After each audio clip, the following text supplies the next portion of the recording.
안녕하세요. DJ 라니입니다. 오늘의 사연 시작해 보겠습니다. 저와 동서는 가족관계로 엮이기 전 먼저 알던 사이였어요. 동서와 저는 같은 회사에서 근무를 했었거든요. 동서는 제 후임으로 들어왔고 절 너무 잘 따라줘서 제가 많이 예뻐하고 아끼는 후배였어요.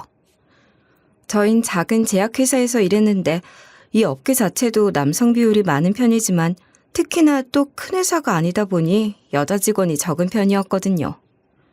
그렇다 보니 저도 여자 후배가 들어온 게 반갑기도 하고 든든하기도 하더라고요. 선배님, 저 선배님이 있어서 너무 든든하고 좋아요. 이 업계에서 이렇게 오래 살아남는 게 쉽지 않다고들 하던데 저도 선배님처럼 꼭 열심히 해서 유능한 인재가 되고 싶어요. 에이, 자기가 나보다 훨씬 잘 될 수 있어. 자긴 학벌도 더 좋고 아직 어리고 결혼도 안 했고 필요한 거 있으면 언제든 나한테 물어봐. 내가 항상 도와줄 테니까. 너무 감사해요, 선배님.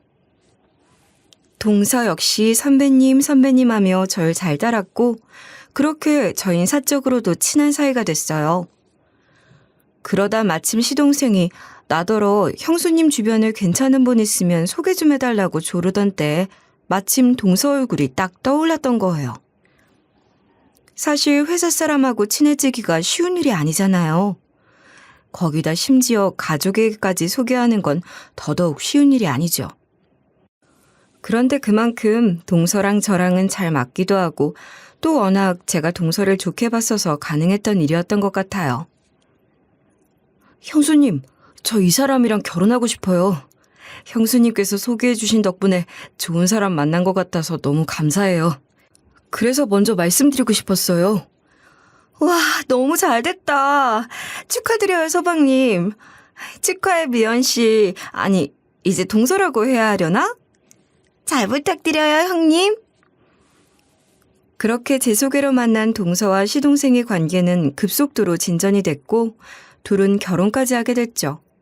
그렇게 저흰 가족이 됐고요. 그런데 사람이 그저 가까운 지인일 때와 가족일 때는 또 다른 문제인가 봐요.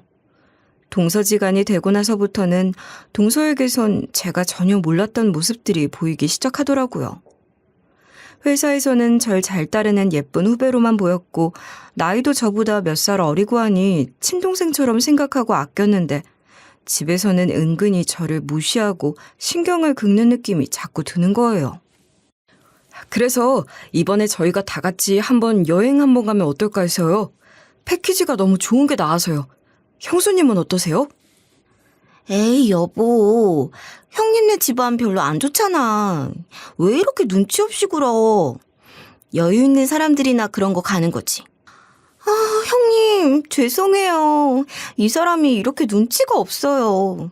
형님네 친정사정 어려워서 노후 걱정으로 골머리 앓는다고 제가 얘기를 했는데도 이러네요. 저희 친정과 동선의 친정이 집안 형편 차이가 있는 편인데 그걸로 절 무시하는 발언을 툭툭 하는가 하면 연차로는 제가 훨씬 선배지만 학벌은 동서가 더 좋거든요. 그걸 갖고 언급하기도 하고 자꾸 은근슬쩍 사람 신경을 긁어대더라고요. 그 때문에 점차 신경전을 벌이게 됐죠. 사실 동서지간에 그런 일들이 있을 순 있겠죠. 그런데 문제는 저희는 이게 집안에서 끝나는 일이 아니잖아요. 이제 이 관계가 회사에서까지 이어지게 된단 말이죠. 직급상으로 분명히 저보다 아랫사람인데 집안에서 있던 감정을 회사에까지 끌고 오게 되는 거예요. 가령 한 번은 그런 적이 있었어요. 한 번은 시부모 결혼기념일 선물 얘기로 좀 기싸움을 하게 된 거예요. 동서는 자기 결혼하고 처음 맞는 시부모 결혼기념일이니 돈을 모아서 좋은데 여행을 보내주자는 입장이었고 저는 40주년이나 50주년 같은 중요한 때에도 아니니 그렇게까지 무리할 게 뭐가 있냐는 입장이었죠. 게다가 저희는 동서 결혼 전에 40주년 결혼기념일 때 좀 무리해서 선물도 했었는데 또 한 번 무리한 선물을 하기엔 너무 부담이 됐거든요. 그래서 이걸로 좀 신경전이 있었는데 이 문제로 꽁에서는 회사에 와서까지 제 신경을 긁어대는 거예요. 회의 중에 일부러 저 들으라고 비아냥대는 말까지 하는 거 있죠? 이 사안은 일단 예산 문제가 좀 걸리니까 두고 볼까요? 저희가 지금 돈을 펑펑 쓸 수 있는 여건이 안 되잖아요. 일단 너무 무리하지 말고 좀 천천히 결정을 하도록 합시다. 아, 하긴. 과장님은 돈 무리해서 쓰는 거 싫어하시죠? 매사에 돈 쓰는 거에 되게 보수적이시니까 본인 돈만 아끼시는 게 아니라 부서 예산도 아끼시는구나? 사람 속을 긁어대는데 그걸 가만두고 볼 수가 있나요? 저도 못 참고 한마디 했죠. 돈을 쓸만한데 적절하게 쓰는 게 팀을 맡은 사람으로서 할 일이니까. 돈 무리해서 쓰기 싫어하는 건 오히려 미연 씨 아니야? 팀원들한테 얻어먹기만 하고 커피 한 잔 안 산다고 소문이 자자하던데. 쓸 일이 있으면 돈도 좀 쓰고 그래. 본인 명품 사는 데만 그렇게 치장하지 말고. 그 머리핀도 못 보던 거네? 제 말에 회의실 사람들의 이목은 모두 동서에게 집중됐고 동서의 얼굴은 순식간에 붉어졌죠. 그런 얘기가 왜 갑자기 회의 중에 나와요? 뭘 그렇게 또 부들부들 떨면서 화를 내. 미연 씨가 회의랑 상관없는 사적인 얘기 끌어와서 하고 싶은 것 같길래 내가 보조 좀 맞춰준 것뿐인데. 형님, 진짜 저한테 왜 이러세요? 제가 더 형편 좋다고 배알 꼬여서 일부러 그러시는 거예요? 뭐예요? 진짜. 질투가 나면 질투가 난다고 솔직하게 말씀을 하세요. 사사건건 왜 이렇게 시비를 걸어대세요? 지금 여기 회사고 회의 중이야. 호칭 똑바로 해요. 결국 팀원들의 중재로 그날 일은 그렇게 정리가 됐지만 그 뒤로 회사에는 저희 둘이 앙숙이란 소문이 쫙 퍼지고 말았죠. 사회생활하면서 그렇게 집안일을 회사로 끌고 오는 게 프로페셔널로서 할 일이 아닌데 너무 창피하고 부끄럽더라고요. 아무튼 그런 식으로 집안 갈등이 회사에서까지 이어지게 되니까 스트레스가 이만저만이 아니었죠. 제가 이 문제로 꽤나 골머리 앓는 걸 눈치채고는 회사에서 저를 오래 지켜봐 오셨던 여자 차장님이 절 불러서 이 얘기를 하시더라고요. 그분이 제가 처음 입사했을 때부터 많이 끌어주고 밀어주고 도와주신 분이거든요. 윤희 씨, 그러게 내가 그 친구 너무 가까이 하지 말라고 그랬잖아. 너무 정 많이 주고 견내주고 그런다 싶더라. 그러게요. 그때 차장님 조언 새겨들었어야 하는 건데. 그 친구 처음 볼 때부터 눈치가 빠릿빠릿한 게 장난이 아니더라고. 어느 라인을 타야 하는지 여우같이 살피고 자기 득되는 쪽으로만 싸라락 움직이는 그런 타입이라고. 자기는 다 좋은데 사람 보는 눈이 없어서 그게 문제야. 자기가 순하고 둔하고 그러니까 남들도 그럴 줄 알지? 천만의 말씀 만만의 콩떡이야. 세상 사람들이 다 자기 같지가 않아요.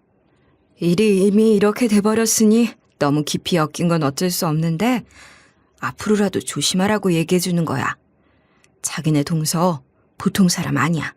주의해. 네, 조언 감사합니다. 사실 예전에 차장님이 그런 얘기를 저한테 하셨을 때는 동서를 오해하고 지레 염려하시는 거라고 생각했는데 지금 와서 보니까 사람을 진짜 잘 보신 거였다는 생각이 들더라고요. 그때 제가 그 말을 좀 주의 깊게 들었더라면 좋았을 텐데 하는 늦은 후회도 됐죠. 아무튼 그 이후로도 동서는 시모랑 짝짝꿍이 맞아 잘 지내면서 자꾸 제 신경을 긁어댔고 그 와중에 엎친 데 덮친 격으로 제가 퇴사를 하게 되는 일마저 생기고 말았습니다. 그런데 그 과정도 참 순탄치가 않았죠. 갑자기 저더러 울산으로 가라고요? 그게 말이 돼요? 제가 미혼이라고 해도 당장 회사 옮기는 게 보통 일이 아닌데 저는 더구나 아이까지 키우고 있어요. 어떻게 당장 지방으로 가요? 그게 말이나 돼요? 갑자기 지방통보 발령이라니 이거 그냥 나가라는 거잖아요. 저번엔 출근 시간을 7시 반까지로 당겨서 사람 못 견디게 만들더니 그걸로 안 되니까 이런 꼼수로 그냥 아주 내쫓겠다는 거네요? 윤희 씨가 좀 이해해. 위에서 그렇게 지시가 내려오는데 사실 우리가 무슨 힘이 있겠어? 지금 전반적으로 경제가 엉망이라는데 업계 자체도 불황이지. 특히 우리 회사가 매출 떨어지면서 작년에 많이 휘청인 거 윤희 씨도 알지? 그러다 보니까 지금 강제 아닌 강제 퇴사 당하게 생긴 인원이 많아. 어쩔 수가 없는 상황이니까 이해 좀 해줘, 응? 나라고 뭐 이런 말 하고 싶겠어. 차라리 희망퇴직이라도 받으면 실업급여라도 신청할 수라도 있지. 이건 뭐 그냥 대놓고 10년 몸바친 회사에서 맨몸으로 내쫓겠다 이거네요. 정말 너무들 하시네요. 그렇게 쫓겨나다시피 퇴사를 한 후 재취업하기도 쉽지는 않았어요. 동종업계는 불황이라 연차가 제법 되는 사람들은 잘 뽑으려고 하지도 않았고, 특히나 저는 아이가 있는 엄마잖아요. 상대적으로 훨씬 불리한 위치에 있었죠. 게다가 10년 넘게 몸담아온 업계를 떠나 새로운 일을 시작한다는 것도 결코 쉬운 일은 아니었고요. 여보, 너무 그렇게 스트레스 받아 하지 마. 당장 뭐 당신이 좀 안 번다고 우리가 굶어 죽어? 나도 벌고 있고 우리 생활할 만큼은 돼. 당신 지금까지 취업한 후에 한 번도 쉬어본 적 없잖아. 게다가 회사에서 민폐란 소리 들을까봐 여자라 안 된다 이런 소리 나올까봐 육아휴직도 제대로 못 써보고 애 낳고 3달 만에 복직했는데 이번 기회에 그냥 좀 휴식하면서 에너지 충전한다고 생각해. 응? 너무 스트레스 받지 마. 내가 더 열심히 일해볼게. 남편이 절 배려해준 덕에 전 몇 달 휴식기를 가지면서 다시 일할 준비를 하고 있었어요. 그런데 이 과정에서 제 스트레스 지수를 폭발시킨 건 또 한 번 동서와 시모였죠. 동서가 시모한테 뭐라고 얘기를 한 건지 시모가 저더러 대놓고 핀잔을 하면서 비교질을 해대고 트집을 잡아대기 시작하는 거예요. 너희 친정아버지 퇴직한 걸로 이번에 뭐 큰 선물했다며? 나 참, 너 작은 애 얘기 들어보니까 내 생일 때랑 우리 결혼기념일 때는 그렇게 돈이 아깝다면서 사사건건 반대했다며. 여행 보내주는 것도 싫다, 뭐 사주는 것도 싫다. 그래놓고 너희 친정에는 그러고 선물을 하니 그렇게 시댁에 돈 쓰는 건 아까워서 1,000원 한 장을 아끼면서 시댁에는 그런 걸 다 해다 바치니? 어? 아휴, 내가 지금 와서 보니까 너 바쁘니 어쩌니 하던 것도 순 핑계다 싶다. 그때는 뭐 일이 바빠 못 온다고 뻑하면 시댁 일에 빠진다고 할 때 회사 일은 네가 혼자 다 하는 줄 알았더니 이거 봐라. 정작 너는 쫓겨나고 작은 애가 거기 남아있는 것 좀 봐. 얼마나 희한한 일이니? 안 그래? 어머니, 제가 듣다 정말. 아니 지금 대체 무슨 저희로 그런 말씀을 하시는 거예요? 얘 말하는 것 좀 봐라. 저희라니 지시애미한테 도끼 눈을 뜨고 말이야. 난 들은 대로 얘기했을 뿐이다. 들은 대로 얘기했다기에 전 동서한테 물었죠. 동서, 대체 어머니한테 무슨 얘기를 어떻게 했어? 무슨 말을 했길래 저러시는 거냐고. 왜요? 제가 어디 틀린 말 한 거 있어요? 형님이 시댁에 쓰는 돈 아끼고 친정에만 선물한 거 사실이잖아요. 내가 시댁일에 돈 아낀다고? 그럼 지금 우리 형편에 유럽 여행 한 달 보내드리자고 2천만 원을 내놓으라는데 그걸 나더러 하라는 거야? 그거 안 했다고 내가 돈 아낀다는 소리를 하는 거야? 우리 시부모님 40주년 결혼 때 이미 여행 한번 큰맘 먹고 보내드렸어. 근데 우리 형편 뻔히 알면서 어떻게 그런 무리한 요구를 해? 어차피 안 되는 거 뻔히 알면서 사람 망신 주려고 하는 거 아니야. 내가 진짜 좋게 넘어가려고 하니까 사람을 어디까지 우습게 보는 거야 대체? 그리고 회사 일도 그래. 회사에서 내가 부당하게 나온 거 동서도 누구보다 잘 알면서 뭐라고 말을 했으면 어머님이 내가 무능해서 잘렸다는 식으로 말씀을 하시는 거냐고. 아니, 그게 뭐 틀린 말이에요? 솔직히 회사 일도 그래요. 제대로 영리하게 처리를 했어봐요. 그렇게 쫓겨났겠는지. 본인이 회사 돌아가는 일도 모르고 정치도 하나도 모르고 그렇게 멍청하게 사니까 쫓겨난 거지. 그래놓고 누구 탓을 해? 그 말이 도화선이 돼 전 결국 그동안 쌓아온 모든 분노가 다 터져나오기 시작했어요. 뭐? 멍청? 그래서 자기는 그렇게 야가 빠지게 사는 게 자랑스럽니? 회사에서 일이나 잘할 것이지. 매번 사내 정치에 기웃거리고 어떻게든 꽁무니 잘 쫓아서 승진하려고 하고. 그게 뭐 안 보여서 가만히 있는 줄 알아? 뒤에서 다들 수군거려. 쟤는 일 처리도 잘 못하는 게 어디든 껴서 예쁨 받으려고 딸랑거린다고. 그런 소리 들어가면서도 비굴하게 그렇게 사는 게 좋나 보지? 그렇게 어떻게든 악착같이 그 회사에 붙어있는 게 자랑이라면 나도 할 말은 없네. 난 차라리 그딴 짓 안 하고 나온 게 자랑스러우니까. 뭐예요? 진짜 누가 열등감에 찌든 열폭이 아니랄까봐 웃기고 있네. 안 하는 게 아니라 못하는 거잖아요. 여우짓은 뭐 아무나 하나? 둔녀 곰녀라고 그쪽이야말로 회사에서 욕먹고 있는 건 모르죠? 내가 잘 나가니까 뒤에서 질투나고 있으면서 웃기고 있어 진짜. 야, 너 지금 말 다 했냐? 내가 너 처음 들어왔을 때 일도 하나 똑바로 못하는 게 들어왔다고 야가 빠져서 여우짓할 인간이라고 조심하란 말 하는 충고를 들었어야 하는 건데. 나는 누가 형님이 좋아서 선배님 한 줄 알아요? 그냥 대충 좀 맞춰줬더니 자기 진짜 좋아하는 줄 알고 해발쭉해서는 지 시동생 소개해주고 동서가 돼달라고 해준 게 누군데? 네가 있다는 줄 알았으면 절대 소개 안 했어. 못해 처먹은 것 같은 이라고. 결국 싸움은 커졌고 감정은 서로 상할 대로 상했죠. 남편과 시동생이 저희 둘을 뜯어 말려야 하는 사태까지 가게 됐고 그 일 이후 전 더 이상 동서를 보고 싶지도 않더라고요. 제가 그동안 자기한테 얼마나 잘했는데 어쩜 일이 이렇게 됐다고 사람을 이렇게까지 무시할 수가 있는지. 결국 그 일 이후로 시가랑도 대면대면해지고 동서랑도 안 보고 살았어요. 물론 명절 같은 날은 빼먹을 수 없으니 어쩔 수 없이 얼굴을 봤지만 서로 말 한마디 나누지 않았고 인사조차 안 했죠. 시모한테도 동서만큼은 아니지만 둘이 짝짝꿍 맞아있던 게 있어 원망의 감정이 있었기 때문에 사이가 안 좋긴 마찬가지였어요.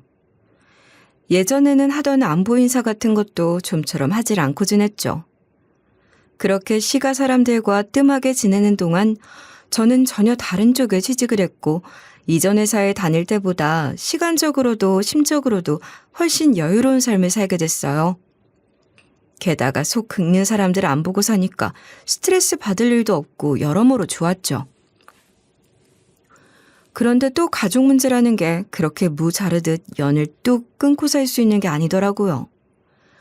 한 2년간은 그렇게 발길 끊고 살았는데 시부가 갑작스레 돌아가시게 되면서 또다시 별 수 없이 얼굴을 보게 되는 일이 생기고 이런저런 사후 처리하느라 만나게 됐죠. 저 형수님. 네, 도련님. 저 너무 죄송합니다. 사실 저희가 지금 이렇게 한참 동안 남처럼 지내고 있는데 사실 이게 뭐 하는 건가 싶네요. 아버지도 돌아가신 마당에 서로 힘을 합쳐 가족들끼리 똘똘 뭉쳐도 모자랄 판인데 제가 그동안 너무 죄송했어요. 저희 집사람이 그렇게 철없이 굴었어도 저라도 나서서 중재를 하고 진작에 형수님께 사과드리도록 했어야 하는 건데. 뭐 아니에요. 저도 잘한 거 없는데요. 그 사람도 지금 후회하고 있어요. 자기가 너무 막말했던 것 같다고 반성하고 있고요. 그런데 동서도 웬일인지 쭈뼛쭈뼛 거리면서 다가오더니 먼저 사과를 하더라고요. 그땐 제가 너무 심했어요. 어찌됐든 제가 아랫사람인데 실수한 거 사과할게요. 동서는 웬일로 제게와 고개를 조아리더라고요. 뭐 진짜로 반성을 한다기보단 남편이 시켜 하는 것 같긴 했지만요. 뭐 나도 잘한 일 없긴 하지. 근데 솔직히 난 아직 그때 그 앙금이 가시진 않아. 억지로라도 웃는 척하면 좋겠지만 솔직히 그러고 싶진 않네. 사과 한마디로 끝날 일은 아니잖아, 그 일들이. 아직 내 감정이 다 풀리진 않았고 그래서 나한테는 시간이 좀 더 걸릴 것 같아. 예, 형수님, 이해합니다. 그래도 서방님 말이 틀린 건 아니죠. 가족들끼리 그렇게 말 한마디 않고 지내는 게 남들 보기 좋은 것도 아니고 앞으로 노력해 볼게요. 적당히 인사나 하고 지내는 그 정도 사이로나 지내자고요. 네, 그것만으로도 감사합니다, 형수님. 당신도 뭐해? 감사하다고 하지 않고. 고마워요, 형님. 그 일 이후 동서와 전 여전히 가깝거나 친하게 지내진 않았지만 적어도 명절 때 서로 한마디도 안 하던 예전보다는 나아졌어요. 어차피 1년에 서너 번 보는 게 다니까 그냥 그 정도 사이로만 지낸 거죠. 뭐 더 이상 같은 회사에서 지내는 사이도 아니니까 굳이 더 잘 지낼 필요성도 못 느꼈고요. 그렇게 애매하고 미적지근한 관계로 지내던 어느 날 시모한테서 연락이 온 거예요. 동서가 회사에서 승진을 하게 됐으니 다가오는 주말에 축하 파티를 하자는 연락이었죠. 당신 가기 싫으면 가지 마. 괜히 그렇잖아. 당신은 회사 그만뒀는데 거기서 승진까지 했다는 거 굳이 축하해주고 싶지 않아, 나도. 아니야. 뭐 가지 뭐. 괜히 나만 쪼잔해 보일 거 아니야. 아직도 꽁에서 신경 쓰는 것 같고. 승진했다는데 가만히 있는 거 괜히 너무 쫌스러워 보일 것 같아. 그리고 몇 년 전에 크게 싸우긴 했지만 그래도 요 1년 정도는 인사도 하고 적당히 안부도 묻고 지냈으니까. 괜히 내가 아직까지 신경 쓰고 있다는 뉘앙스 풍기고 싶지 않아. 그냥 가자. 난 괜찮아. 그렇게 나름대로 선물도 준비해 시가로 갔죠. 근데 시가에 가서야 알게 된 사실이 동서가 준 임원급으로 승진을 했다는 거예요. 전 연차를 생각해 이제 과장 정도 된 줄 알았죠. 아니, 갑자기 그렇게 준 임원급으로 진급을 할 수가 있다는 게 너무 놀랍더라고요. 아니, 어떻게 그렇게 갑자기 승진을 했어? 물론 그 회사가 규모에 비해서 임원이 많고 준 임원급 대우라고는 하지만 그래도 동서연차에 그 자리까지 가는 게 쉬운 일은 아닐 텐데? 그런데 제 물음에 돌아오는 대답이 좀 당황스럽더라고요. 뭐, 이 정도 회사에 몸담으면서 열정적으로 일을 하다 보면 인정을 받는 날이 오더라고요. 물론 10년 넘게 있는다고 다 되는 건 아니죠. 그러고 보면 얼마나 오래 있었느냐보단 얼마나 유능한가가 더 중요한 거 아니겠어요? 회사 사람들이 결국 그런 걸 알아본다는 거잖아요. 자리만 뭉개고 월급만 축 내고 있는 직원 한번 싹 물갈이하고 나서 오히려 내부 결속도 잘 되고 진짜 인재만 남고 그러다 보니까 그 젊은 인재들이 승진도 해서 회사 한번 새롭게 잘 이끌어가 보라고 그런 큰 뜻이 있는 거죠 뭐. 아니, 이거 누가 들어도 저를 저격하는 거잖아요. 이것도 해보자는 건가 싶더라고요. 그래서 저도 기분 나쁜 티를 냈죠. 아니, 동서, 그거 지금 나 저격하는 거야? 뭐 또 한번 해보자, 이거야? 네? 아니요.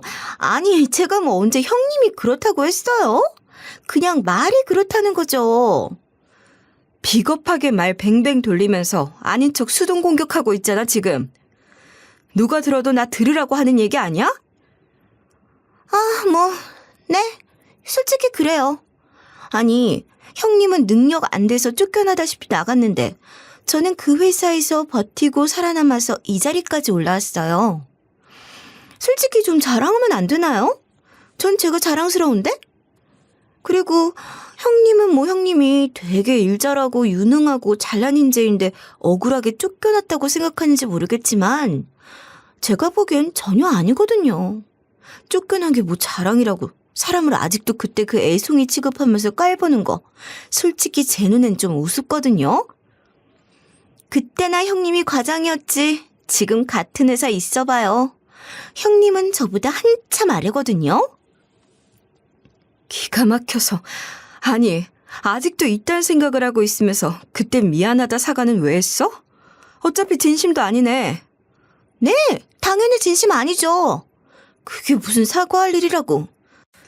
저는 그때 그 생각도 아직 하나도 틀렸다고 생각 안 하고요. 사과할 이유도 하나도 없다고 생각하거든요. 그때 그거 우리 그이가 시켜서 한 거예요. 그리고 사과도 어차피 저 혼자 했잖아요. 형님은 사과 안 했지 않나요? 내가 동서를 먼저 공격했어? 내가 동서한테 모함한 적 있어? 항상 자기가 먼저 시비 걸었고 자기가 먼저 나 막대했잖아. 그래놓고 나한테 사과를 바란다고? 그건 너무 양심이 없는 거 아니야? 사람이 생각이라는 걸 좀 해봐. 내가 동서한테 대체 뭘 사과해야 하는데? 와, 이거 봐, 이거 봐. 이렇다니까? 그러면서 결국 몇 년 만에 또 2차전이 붙게 된 거였죠. 아니, 다 지나간 일을 전 축하까지 해주겠다고 왔는데 저런 식으로 받아치니까 사람이 좋게 봐줄래야 봐줄 수가 있겠냐고요. 야, 동서 진짜 사람 그러는 거 아니다. 그때 내가 그만둔 게 일을 못해서도 아니고 문제를 일으켜서도 아니고 부당한 방식으로 임원 감축당한 거 동서는 알잖아. 그거 땅이 알고 하늘이 알아. 그때 동서는 그 일 비켜갔다고 어떻게 이런 식으로 나한테 굴 수가 있어? 배응망덕한 것도 정도가 있지. 내가 자기 처음 들어왔을 때부터 예쁘게 봐주고 끌어준 게 얼만데 어떻게 은혜를 이딴 식으로 갚아? 아이고, 은혜는 무슨. 누가 들으면 뭐 대단한 거 준 줄 알겠네요? 형님이 그딴 거 안 해주고 안 챙겨줬어도 난 어차피 잘 나갔을 거고 승진 잘했을 거예요. 누가 들으면 뭐 자기가 나 다 키워준 줄 알겠네. 저는 그쪽 백 하나도 필요 없을 만큼 라인 잘 탔고요. 아마 형님이 계속 우리 회사 남아있었어도 형님보다 제가 훨씬 진급은 빨리 했을 거라고요. 뭐 회사가 어떻게 돌아가는지 어떤 라인을 타야 득이 되는지 하나도 알지도 못하면서 멍청하게 굴다 쫓겨난 게 뭐가 자랑이라고 아직도 그 연부를 해야 되는지. 야, 너 진짜 적당히 해. 봐주는데도 한계가 있어? 사내 정치질에 대면서 별별 안 좋은 짓 다 배우는 너야말로 그게 무슨 자랑이라고. 야, 솔직히 상식적으로 생각을 해봐라. 뒤에서 네가 뭔 짓을 해댔으면 그러고 갑자기 승진이 되겠니? 네가 일을 잘해서라고? 유능해서라고? 아이고, 지나가던 개가 다 웃겠다. 너 들어와서 기본적인 업무 상식 하나 모른다고 제대로 가르쳐 놓으라고 내가 너 때문에 야단을 다 들었던 사람이야. 지가 일 처리 제대로 못해서 주변 동료들 고생시킨 게 얼마였는데 양심이 있지. 네가 무슨 줄을 어떻게 잘 서서 그렇게까지 승진을 했는진 모르겠지만 네가 절대 정당한 방식으로 올라간 게 아니라는 건 확실하다. 거기에 내가 내 전 재산을 건다. 열등감, 열등감. 아줌마 열등감이 저렇게 무섭다니까? 어머, 늙어가지고 젊은 애들 질투나 하고. 난 저렇게 추하게 늙지 말아야지. 그리고 전 재산? 누가 보면 뭐 억대 자산이나 있는 줄 알겠네? 당신 진짜 이럴래? 당장 입 안 다물어? 당신은 왜 자꾸 나한테만 뭐라 그래? 저 아줌마가 하는 말 못 들었어 지금? 어따 대고 아줌마 거려? 못 배워먹은 게 천박해서 진짜. 아이, 당신도 그만해. 그만 좀 해. 재수 씨도 그러는 거 아닙니다. 정도가 있는 거예요. 사람이 선을 지켜야죠. 그렇게 이번 싸움 역시 남편들이 또 한 번 말리면서 끝이 났는데 그 와중에 시모가 저더러 한 번 더 염장을 지르더라고요. 으유. 내가 저걸 부르는 게 아니었는데. 아니, 너는 어쩜 애가 그렇게 심보가 못돼 처먹었니? 못 먹고 자라 그러나 못 배우고 자라서 그러나. 아니, 제 동서가 임원인지 뭔지로 승진을 했다고 하면 기쁘게 축하나 해주면 될 것을 뭐가 그렇게 또 꼬여서는 이 좋은 축하 자리를 이러고 다 망쳐놔. 어? 아휴, 내가 저걸 부르는 게 아니었는데 미안하다 아가. 내가 네 축하 파티 해주겠다고 해놓곤 기어이 이러고 이 사단을 내놨으니 내 탓이다, 내 탓이야. 아니에요 어머님. 어머님 탓이긴요. 눈치 없이 군 게 누군데 왜 어머님이 자책을 하세요? 야, 그렇게 죽상을 하고 서 있지 말고 할 거 없으면 뒷정리나 해. 설거지 더미가 가득 쌓여있는데 네 눈엔 저게 다 안 보이냐? 뭐 하나 제대로 할 줄 아는 게 있기라나, 돈을 잘 벌기라나, 집안이 좋기라나. 예쁘게 봐줄래야 봐줄 구석이 하나도 없는 게 저러고 뚱하니 서 있기까지 하니 내가 진짜 화딱지가 나서 아휴, 설거지나 해, 이 두뇌 빠진 거 사. 시모의 그 말에 저는 가까스로 잠재우려 애쓰고 있던 분노가 또 한 번 터져올랐죠. 그 축하 자리 망친 게 저 같아요? 가만히 있는 사람 속 천불 질러서 비아냥거리고 비꼬고 하객상짓 해댄 게 누군데? 설거지? 내가 미쳤다고 저거 축하한 설거지하고 뒷처리를 해줘요? 미쳤습니까? 난 못하니까 저거한테 시키세요. 잘난 동서. 뭐든 그렇게 잘나서 알아서 척척척 하는데 왜 이런 거 본인이 알아서 하지 그래? 전 고무장갑을 동서의 면상에다 그대로 던져줬죠. 내가 보자 했더니 안 되겠다. 너 당장 나가. 엄마. 자, 네 가방 들고 당장 나가. 내가 이 좋은 날에 너 부르는 게 아니었는데 잔칫날 와서 죽상을 하고 있는 것도 모자라 버르장머리 없이 어디서 그따윈 짓을 하고 앉았어? 그래도 정을 생각해서 한번 다시 잘 지내보자고 불러준 내가 미친년이지. 내가 미친년이야. 아유, 징그러워. 저런 돈에 빠진 걸 내가 뭘 좋다고 불러앉혀서는. 꼴도 보기 싫어. 당장 나가서 내 눈앞에 띄지도 말어. 거기다 동서까지 한술 더 뜨더군요. 그러게 형님, 잘 좀 하시지 그러셨어요. 보고 배운 게 없어서 그런가 축하 자리에서 어떻게 해야 하는지 잘 모르시나 봐요. 예절 교육을 다시 받으셔야겠다. 그리고 마음 치료도 좀 하세요. 상담을 좀 받아보시던가.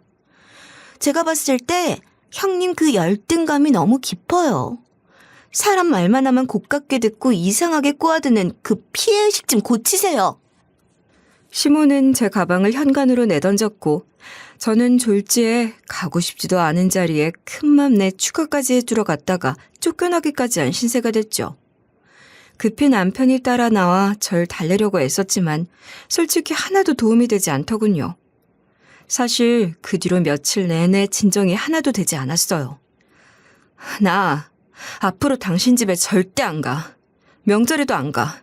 당신 가족들 하나같이 꼴도 보기 싫어. 이게 마음에 안 들면 당신도 이혼하든가 알아서 해. 무슨 말을 그렇게 해. 내가 이혼을 왜 해. 그때 그 상황은 내가 봐도 이해가 안 돼. 미쳤어. 그냥 아주 둘 다 미친 거야. 당신 가기 싫으면 가지 마. 안 가도 돼. 다 이해해. 그렇게 저는 시가와 동서 모두 평생 연락을 끊고 지낼 참이었죠. 그리고 한 3주쯤 지났을까? 정말 오랜만에 옛 직장 상사에게서 연락이 온 거예요. 왜 제가 요 앞에서 말했던 그 차장님 있죠? 저한테 동서 처음 보고 너무 잘해주지 말라고 했다던 그분이요.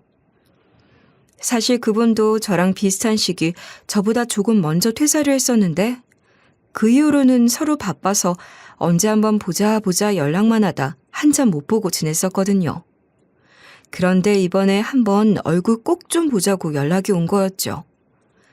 그렇게 옛날 사장님을 만나러 나간 자리에서 전 생각도 못했던 동서 얘기를 듣게 됐고 이게 진짜 가관인 거예요. 자기는 그때 자기가 퇴사하게 된 배경 아직도 모르지? 퇴사요? 그때 회사 사정이 어려워져서 인원 감축하려고 일부러 그런 게 아니었어요? 에이그, 내가 이럴 줄 알았어. 이렇게 아직도 순진에 빠졌다니까? 왜요? 그럼 그거 말고 또 무슨 이유가 있었어요? 뒤늦게 보니 제가 너무 직장 내 정치며 뭐며 이런 것들을 너무 모르는 순진에 빠진 사람이었더군요. 그때 자기도 내 라인이라 잘린 거야. 네? 그게 무슨... 그때 내가 회사 내부 비리를 발견하고 내부 고발을 했었어. 정식으로 이의 제기를 한 거지. 근데 내가 회사를 너무 믿었었나 봐. 회사에선 그걸 문제 삼아서 나를 포함해서 내 라인으로 알려준 사람들을 의도적으로 다 갈아치운 거야. 한마디로 숙청을 한 거지. 자기도 그중 한 명이었던 거고. 아, 그래서 어쩐지. 근데 지금 그게 중요한 게 아니라 내가 최근에 너무 재밌는 소식을 하나 들었지 뭐야? 재밌는 소식이요? 그때 그 비리의 중심에 최기영 이사가 있었거든? 이 사람이 말하자면 악의 축이었던 거지. 그리고 그 최 이사 라인을 잘 탔던 게 바로 자기 동서야. 그 라인을 탔으니까 그렇게 승진가도를 달리게 된 거고. 생각해봐. 그 당시에 그렇게 피바람이 분다 무다 하면서 다 나가 떨어졌는데 왜 자기네 동서는 살아남았는지 이상하지 않았어? 솔직히 거기가 일을 잘하는 케이스도 아니었고 유능하다고 직장 내에서 인정을 받은 케이스도 아니었고 그렇다고 뭐 실적이 좋거나 유별나게 남아있어야 할 이유가 있던 것도 아니잖아. 그럼 그게 라인을 잘 타서. 그렇지. 그리고 그게 끝이 아니야. 차장님은 최근에 알게 된 소식이 하나 있다며 제게 말을 이어가셨어요. 자기 현용이 알지? 자기랑 동기였나? 아, 저보다 한 기수 앞에 들어오신 분이었죠. 그 현용이가 걔는 살아남았잖아. 사실 걔도 내 라인인데 걔는 애도 셋이나 있고 또 외벌이잖니. 그래서 내가 어떻게든 너는 살아남으라고 했지. 중립적인 척 위장이라도 해서 악착같이 붙어있으라고. 아무튼 그렇게 살아남은 애가 내부 소식을 가끔 나한테 얘기해줬거든? 근데 글쎄 그 최 이사가 최근에 횡령에 장부 조작까지 했고 거기에 몇몇 인물들이 동원이 됐다는 거야. 헉, 세상에, 그거 진짜 큰 범죄 아니에요? 당연히 큰 범죄지. 이거 지금 내부에서도 아는 사람이 몇 없어. 현용이도 누가 알려준 게 아니라 어떻게든 그 최 이사 무너뜨릴 구멍 찾아내려다가 우연히 증거를 찾게 된 거였거든. 아무튼 최 이사 도와서 내부 범죄에 가담한 인물들 몇이 이제 완전히 꽃길이 열리게 생기게 된 거 있지? 어떤 놈은 임원, 어떤 놈은 준임원. 이제 좀 감이 와? 그러니까 저희 동서도 그 내부 범죄에 가담을 했던 거군요. 안 그래도 라인 잘 타서 승진가도를 달리고 있던 차에 그런 일에까지 가담을 하니 그 연차로는 넘볼 수 없는 자리까지 올라갔던 거고요. 그렇지. 와, 어쩐지 너무 이상하다 했어요. 뭔가 비리에 연루가 돼 있을 거라고는 생각은 했는데 생각보다 스케일이 큰데요? 윤희 씨, 그래서 말인데 나 이 일 정식으로 공론할 생각이야. 차장님께서요? 차장님은 이미 외부 사람이시잖아요. 그게 가능해요? 오히려 그래서 더 가능할 수 있어. 내부 인사의 고발은 사직으로 처리해버리면 그만이지만 퇴직자의 외부 고발은 막을 도리가 없어지거든. 비록 예전 일로 내부 고발하다 내가 억울하게 잘리긴 했지만 그래서라도 더더욱 가만히 있지 못하겠어. 그때 그 비리 임원은 여전히 기세 등등하게 잘 나가고 회사 내에서 떵떵거리고 있는 걸로도 모자라서 이제 아주 회사를 다 망쳐놓으려고 하고 있잖아. 게다가 우리 업계의 제약이잖아. 이게 얼마나 중요한 일인데 회사 망쳐놓는 꼴은 절대 못 봐. 나 현용이랑 합세해서 최 이사랑 거기 연루된 사람들 싹 다 인사팀에 보고하고 고발 조치까지 할 예정이야. 그리고 차장님의 말에서 전 완전 빛 한 줄기를 본 거였죠. 임원들과 더불어 동서 역시 잘못을 한 거잖아요. 이번에 완전 제대로 업보빈 맞게 해줄 기회인 거죠. 이건 단순히 비리 수준이 아니거든요. 무려 횡령이잖아요. 아무리 임원급이라도 횡령을 무마시키긴 쉽지 않을 테니까요. 결국 차장님과 저 그리고 차장님을 도운 직원은 증거를 모두 모아 그 문제로 인사팀에 고발을 하게 됐습니다.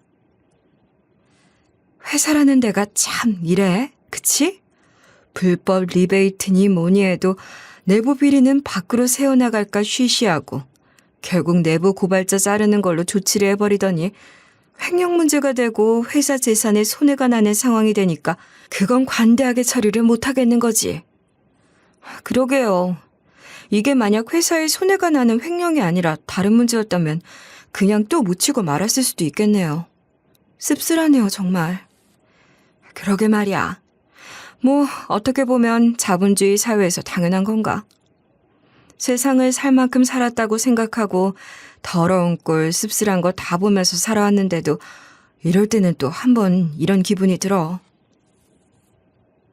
그래도 어쨌든 이번엔 제대로 처벌을 할 수 있게 됐잖아요. 비록 저번에 그렇게 하지 못해서 저희 다 쫓겨나는 상황이 돼버리긴 했지만 이번에 처벌하면서 그때 그 사안들도 같이 처벌받을 수 있지 않을까요? 해당 사건은 생각보다 일이 커졌고 해당 비리에 가담한 사람들은 완전히 난리가 났죠. 자기네 동서 임원 승진 누락은 물론이고 지금 완전 큰일 난 거 있지? 왜요, 차장님? 회사에 손해배상까지 하게 생긴 데다가 형사처벌까지 처해지게 생긴 모양이더라고. 내가 일이 이렇게까지 커질 줄은 몰랐는데 여기 줄줄이 엮여 들어간 인간들만 몇인지. 아무튼 자기네 동서 이제 완전 망했어. 임원 승진했다고 기세가 등등할 땐 언제고 이제 회사에 막대한 손해를 끼친 걸 배상까지 하게 되니 시모한테까지 가서 손을 벌렸나 보더라고요. 그런데 우리 시모 그렇게 사람 좋은 사람 아니거든요. 자기한테 잘하고 살살거릴 때나 좋은 며느리지 범죄 가담하고 돈까지 내놓으라는 며느리를 품어줄 양반이 아니란 말이죠. 우리 엄마가 그걸 해결해 줄 리가 있겠어? 그냥 네가 알아서 해라. 너네 집 돈 많지 않냐?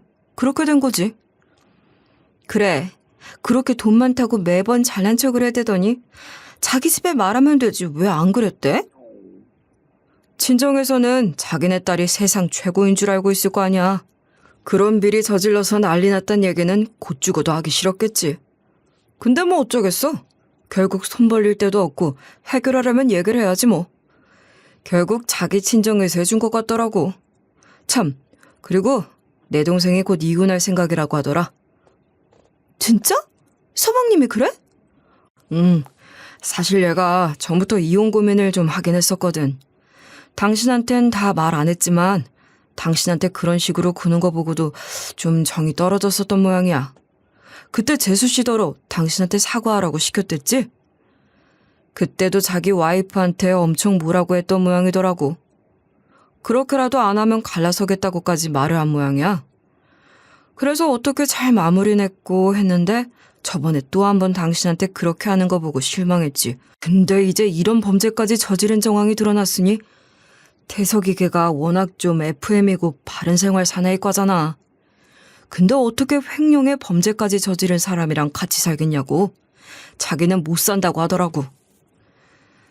전 이후로도 일절 시가와 왕래를 안고 지냈지만 남편은 이따금 소식을 전해줬고 결국 시동생은 이후 이혼을 선언했다고 하더군요. 순순히 그러자고 하더래? 안 그랬을 것 같은데? 떼쓰고 빌고 뭐 난리도 아니었대나 봐. 근데 이미 마음이 굳혀졌는데 어쩌겠어. 하자고 하면 하는 수밖에. 게다가 그쪽이 명백한 귀책 사유가 있는 배우자잖아. 별 수 없지 뭐.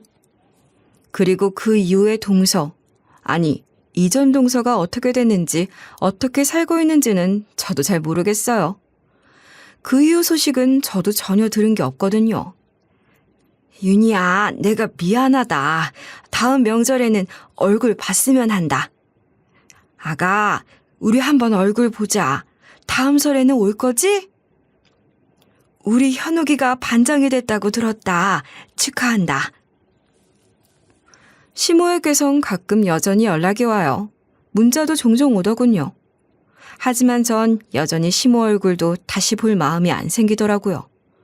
동서 일이야 뭐 동서의 자충수 탓에 그렇게 처리가 됐지만 전 동서 못지않게 시모에 대해서도 마음이 안 좋았거든요. 저를 훨씬 더 오래 봐왔고 제가 잘하고 잘 지낸 세월이 있는데 어떻게 좀 더 싸바싸바를 잘하고 돈을 잘 쓰는 동서가 들어왔다고 그 며느리에게 홀랑 넘어가서는 그 말만 듣고 저를 그렇게 함부로 대할 수가 있는지 시모를 용서할 마음도 지금은 전혀 없네요. 그래서 지금은 얼굴도 전혀 안 보고 살고 있어요. 남편도 그런 저를 이해해주고 있고요. 참, 그리고 저는 이후 예전 차장님이 다른 회사로 가면서 좋은 조건의 일자리를 제안해 다시 차장님 밑에서 일하며 커리어 이어가고 있어요. 예전의 경력을 다시 살릴 수 있고 또 무엇보다 차장님이 잘 아는 분과 함께하는 회사라 이전 회사와는 달리 부정직하고 부도덕한 일들이 많은 곳이 아니라 그 자체만으로도 참 활력이 되더라고요. 사람은 역시 끼리끼리 일하고 어울려 살아야 하나 보다 생각하고 있는 요즘입니다. 그리고 사실 한동안 저는 제 스스로를 참 많이 자책하면서 살았어요. 동서도 시모도 잘못을 했지만 제 스스로도 참 못났었다는 생각이 들었죠. 너무 눈치도 없이 다 퍼주기만 하고 사람을 의심하지도 못하고 재지도 않고 그렇게 둔하게만 살았나 싶기도 하고요. 난 왜 그렇게 멍청하게 살았나? 왜 좀 더 똑부러지게 대처하지 못했나? 그런 제 자신이 너무 한심했죠. 하지만 제가 좋아하고 존경하는 차장님과 일하고 또 이 회사에서 상식이 통하는 사람들과 함께 있으면서 그런 제 자신을 다시 긍정하게 되는 계기가 됐던 것 같아요. 상식을 지키는 게 나쁜 일이 아니잖아요? 설사 조금 답답해 보이고 우직해 보인다 해도 그게 맞는 길이라면 그 길을 고수하는 게 맞는 거니까요. 그래서 이제 저는 더 이상 저를 자책하거나 한심하게 여기지 않으려고 합니다. 대신 사람 보는 눈은 조금 기르게 된 것 같아요. 함부로 누구를 믿고 함부로 곁을 내주고 정을 주는 일은 더 이상 하지 않으려고요. 그렇게 조금씩 성장해 가는 거겠죠?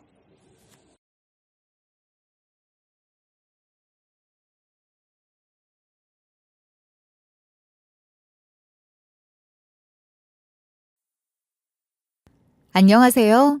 DJ 현희입니다. 오늘의 사연 시작해 보겠습니다.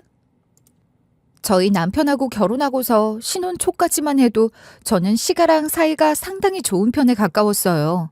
시부모는 뭐 특별히 엄청 좋은 시부모까진 아니어도 대체로 무난한 사람들이었고 하나 있는 시누이는 새언니 새언니 하며 저를 참 잘 따랐죠. 사실 저는 어릴 때부터 언니가 없어서 언니 있는 친구들이 항상 부러웠거든요. 언니 있음 언니랑 옷도 나눠 입고 언니가 화장도 가르쳐주고 같이 놀러도 다니고 그런 게 어찌나 부럽던지. 저 새언니 친언니처럼 생각해도 되죠? 그럼요. 아가씨가 이렇게 나 좋아해 주니까 나도 너무 고마워요. 우리 잘 지내봐요. 시누이는 처음부터 저한테 참 호의를 많이 보여줬었죠. 그런 시누이한테 저도 고마움이 컸어요. 시자 집안 사람들하고는 깊이 엮이는 게 아니다. 어떨 땐 시모보다 시누이가 더 얄밉다 하며 조심하란 얘기를 닳도록 들어왔는데 절 너무 좋아해주는 시누이가 있어 저도 마음이 놓였으니까요. 게다가 시누이가 또 공교롭게도 저랑 전공이 같았거든요. 둘 다 디자인 계통 전공이었죠. 그래서 나름 공통 분모도 있고 저랑 더 친하게 지낼 수 있었던 것 같아요. 아이 낳고서는 육아휴직하고 당분간 육아에 집중하려고 퇴직을 하게 됐지만 그전까지는 제가 디자인 업계에서 꽤 베테랑이었고 일을 계속 오래 했었으니까 시누이가 취업 준비하고 면접 준비하고 이럴 때 꿀팁도 많이 주고 면접도 도와주고 그랬거든요. 그러다 보니 시누이도 저한테 엄청 고마워했고요. 민주 걔가 원래 그렇게 누구 막 챙기고 좋아하고 그런 타입 아닌데 참 신기해. 당신이랑은 그렇게 잘 지내고 당신한테 이것저것 막 선물까지 하고 그러는 걸 보면 말이야. 이게 다 나의 마력이라고나 할까? 시누이까지 홀려버린 거지 뭐. 뭐? 으이그. 하긴 그러고 보면 우리 남매가 둘 다 당신 마수에 걸린 건가? 사실 저희 시누이가 남편이랑 나이 차이도 약간 있고 좀 늦둥이이기도 해서 집에서 귀여움만 받고 자라서 남들 챙기고 이런 걸 잘 못하는 편이었거든요. 왜 그런 타입들 있잖아요. 사랑받고 예쁨 받고 그렇게 받는 데만 익숙한 공주같이 자란 스타일 말이에요. 남 배려할 줄 잘 모르고 받는 걸 당연하게 생각하는. 그런데 그런 시누이가 친구랑 해외여행 다녀오는 길에 제 생각이 났다면서 꽤 비싼 화장품도 선물하고 취업하고 나서는 고맙다고 저희 부모님 선물까지 챙겨주기도 하더라고요. 그러다 보니 저희 부모님들도 시가 잘 만나 다행이라고 시누이들이 시집살이 더 시키는 경우도 많은데 넌 참 좋은 시누이 둬서 다행이다 할 정도였죠. 시자 집안 사람들이지만 잘 지내다 보니 저도 참 마음이 편했어요. 그래서 시누이가 조건 좋은 남자 만나 시집 간다고 할 때 저는 제 친동생 일처럼 기뻐했어요. 저희 심해부 쪽이 돈이 좀 있었거든요. 심해부가 저희 시가에 인사드리러 찾아왔을 때 썰을 들으니까 와, 요즘 사람들은 이렇게까지 솔직하고 당당하구나 신기하더라고요. 글쎄, 시가에 처음 인사를 오면서 등기부 등본을 떼서 갖고 왔다는 거예요. 자기가 가진 부동산이 이만큼이고 능력이 있으니까 따님 맡기셔도 된다면서 참 당돌하고 당찬 심해부였죠.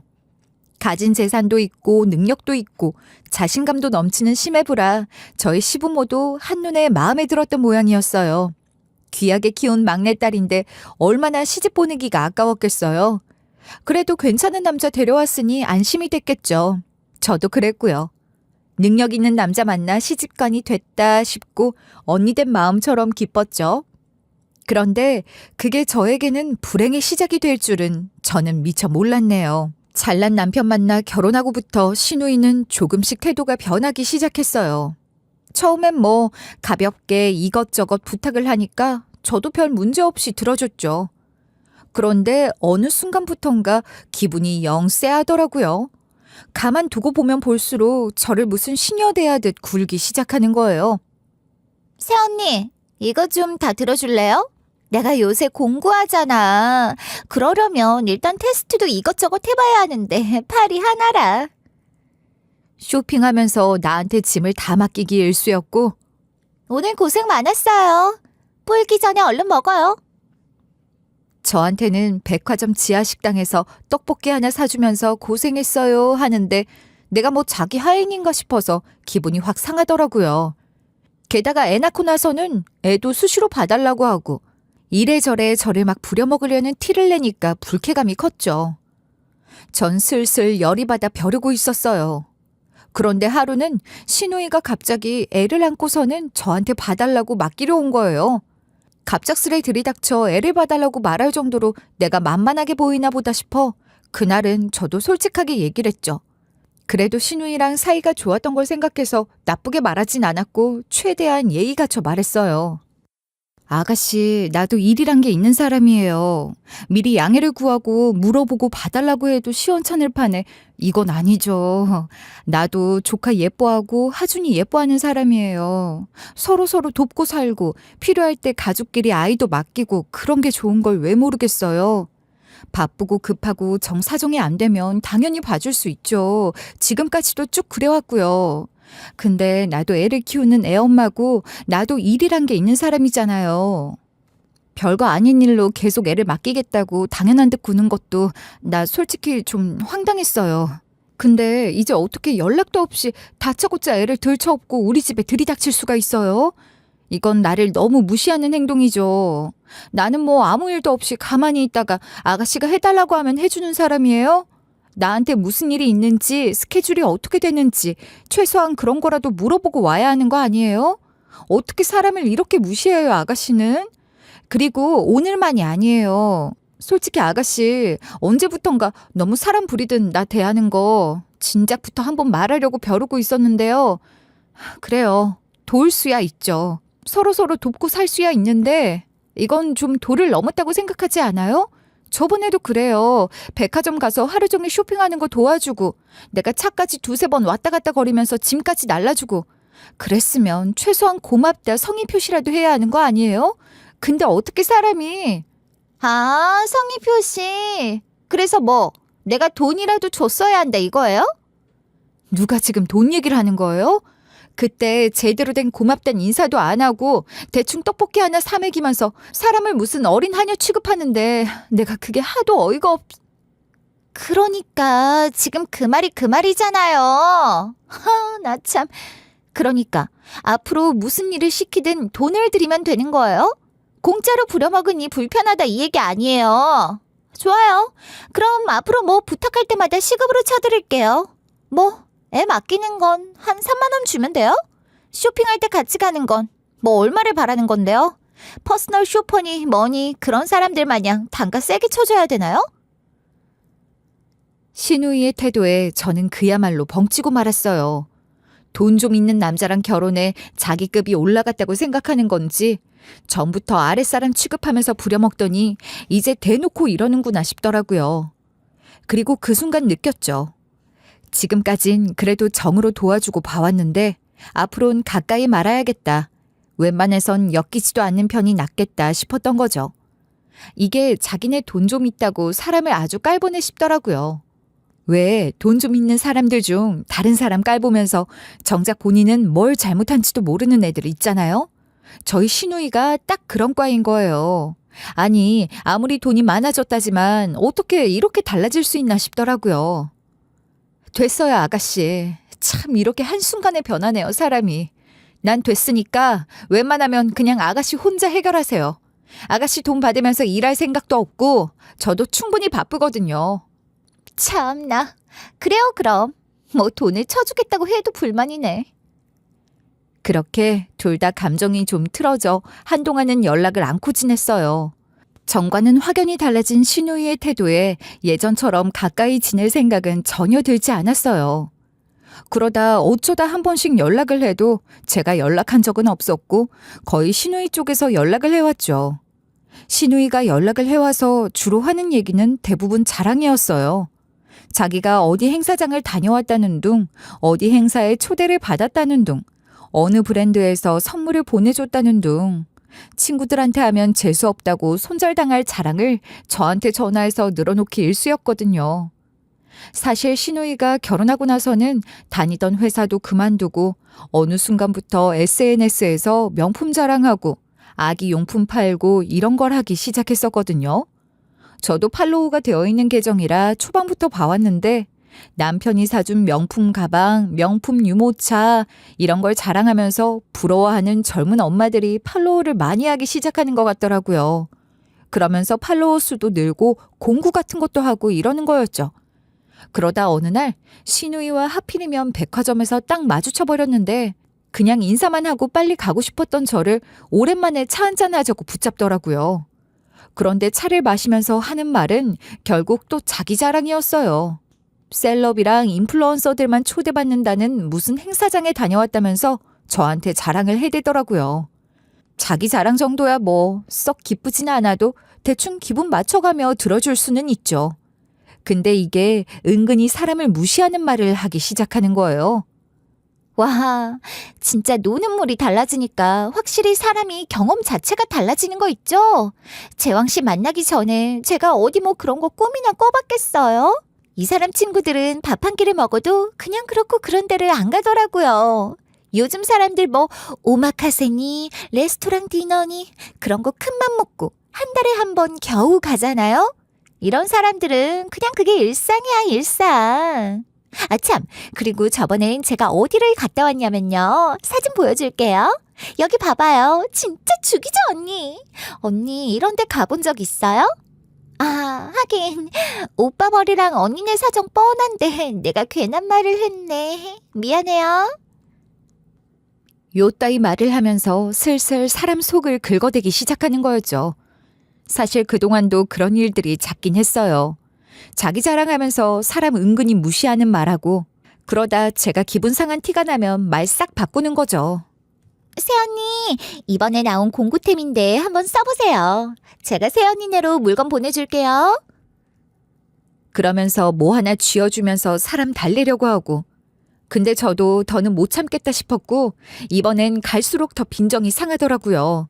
결국 저도 참다가 확 터져서 욱해서 다다다 쏘아붙였죠. 아가씨, 적당히 좀 해요. 내가 뭐 아가씨 하녀예요? 아랫사람이에요? 지금 이 태도 이거 뭐 하자는 거예요? 아무리 우리가 격없이 지내왔다고는 해도 나 아가씨 오빠 와이프 되는 사람이에요. 친구한테도 안 할 짓을 어떻게 나한테 이래요? 일부러 사람 빈정 상하는 말 골라가면서 하고 자기 자랑할 일 있을 때만 불러내 자랑 늘어놓고 그러면서 사람 기분 나쁘게 들쑤시고 대체 언제까지 그런 유치한 짓을 계속할 작정이에요? 그러자 제 말에 시누이가 코웃음을 치더군요. 어머, 언니, 나 시자예요. 참나, 시자가 어쨌다는 건지 자기 시가 사람이라 이거죠. 며느리가 돼서 시댁에 잘하는 건 당연한 도리 아니에요? 시누이 짓 하는 여자들이 얼마나 많은데 제가 지금까지 좀 고분고분 착하게 대해줬다고 새언니는 잊고 사나 봐. 내가 시댁 사람이라는 거. 내가 뭘 그렇게 못할 짓을 했다고 그래요?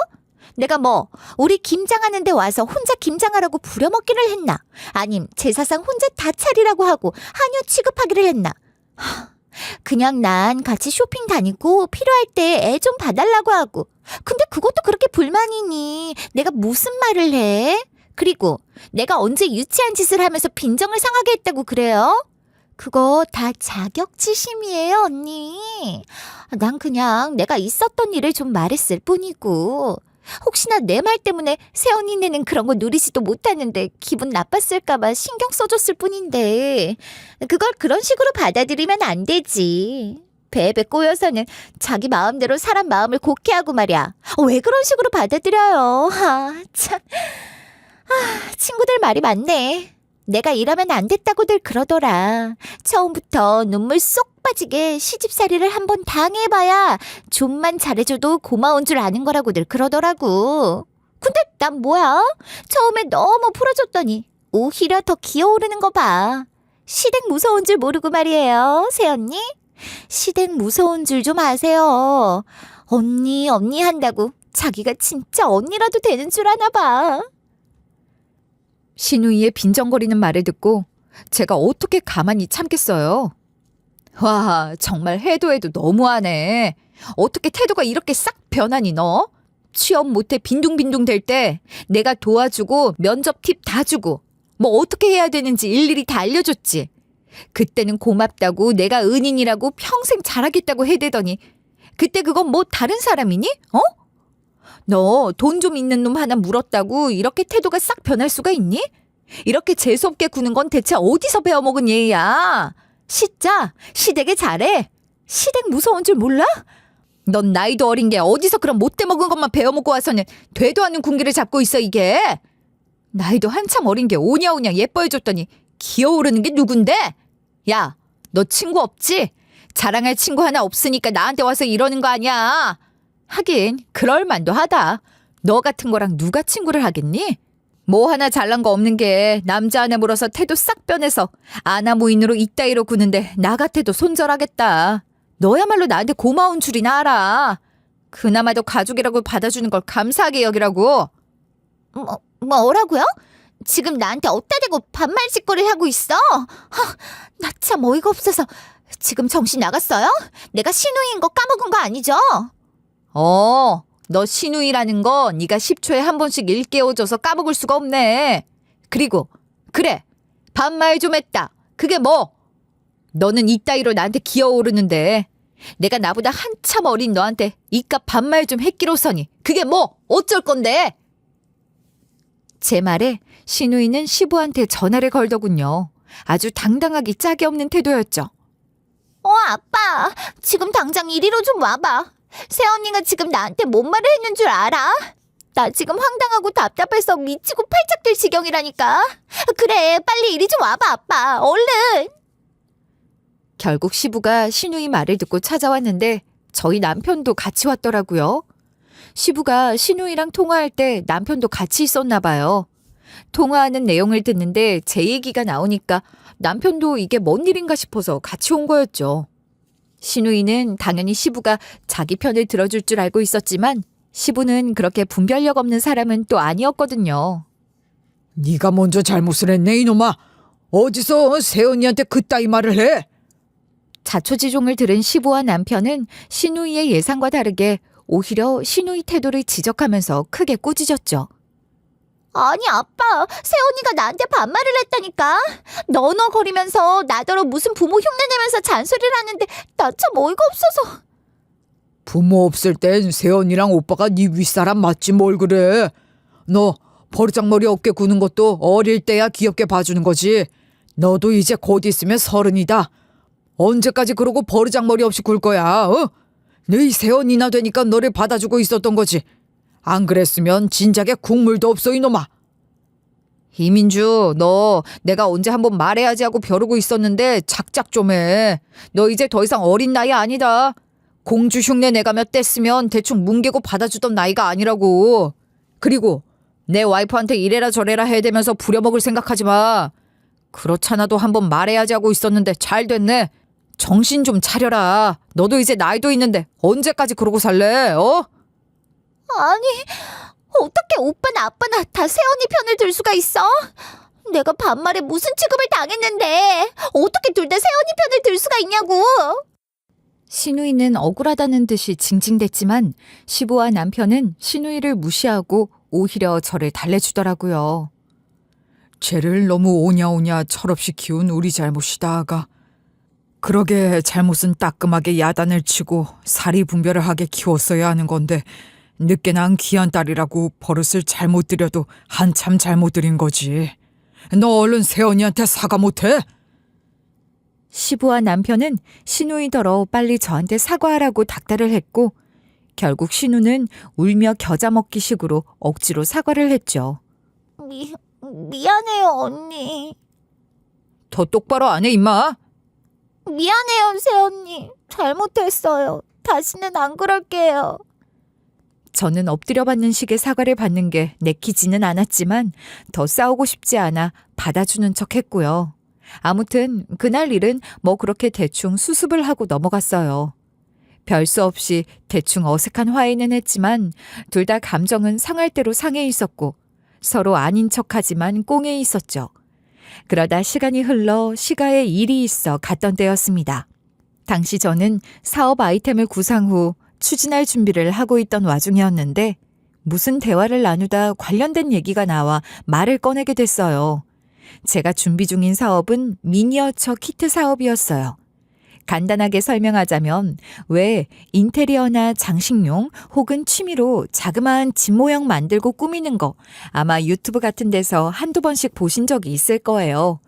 요즘에는 그런 것들이 워낙 세분화돼서 아예 취미로 전문적으로 하는 사람들도 많거든요. 저는 그런 장식용 집 꾸미기에 쓰일 만한 귀여운 소품들을 만드는 사업을 준비 중이었어요. 갖가지 작은 소품들을 만들어서 장식용으로 꾸밀 수도 있고 아니면 어항이나 햄스터 같은 소동물 케이지에도 넣을 수 있고 다양하게 쓰일 곳이 많겠다 싶더라고요. 요즘은 워낙 취미나 반려동물 시장도 커지고 하다 보니 시장성이 있을 것 같아 본격 준비를 하고 있던 와중이었죠. 제가 추진 중인 사업에 대해 설명하자 신우이는 옆에서 틱틱거리더라고요. 참나, 뭐 그런 게 수요가 있다고 별. 그럼 개나 소나 사업 다 하겠네. 그게 뭐 수요가 그렇게 있겠냐는 둥 비아냥대면서 혼잣말인 듯 비꼬아댔죠. 야, 너 또 그따위로 말할래? 할 말 있으면 똑바로 해. 뒤에서 혼잣말인 척 궁시렁거리지 말고. 내가 뭘? 오빠는 왜 나한테만 지랄이야, 진짜. 저게 근데 말하는 본세하고는. 그래도 신우이와 달리 심해부는 제 말에 맞장구를 쳐주더라고요. 와, 그런 생각 어떻게 하셨어요?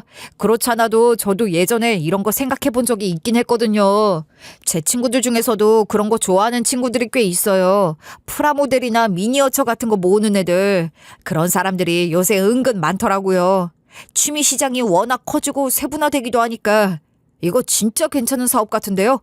프라모델 쪽은 꽤 시장이 커졌어도 이 미니어처 쪽은 완전히 블루오션 아니에요. 그리고 확장성도 꽤 있어 보이고 참신하기도 하고. 이야, 이거 생각할수록 괜찮은데?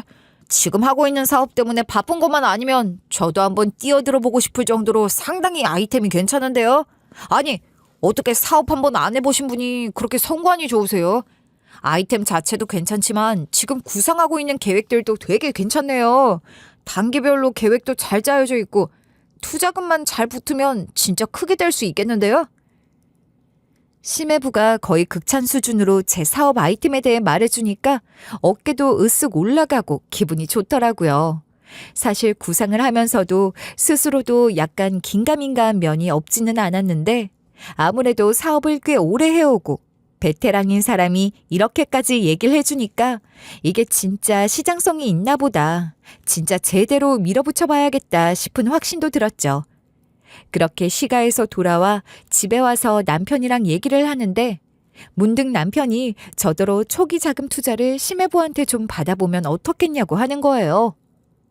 초기 자금 투자를? 당신 지금 초기 자금 투자가 필요한 상황이잖아.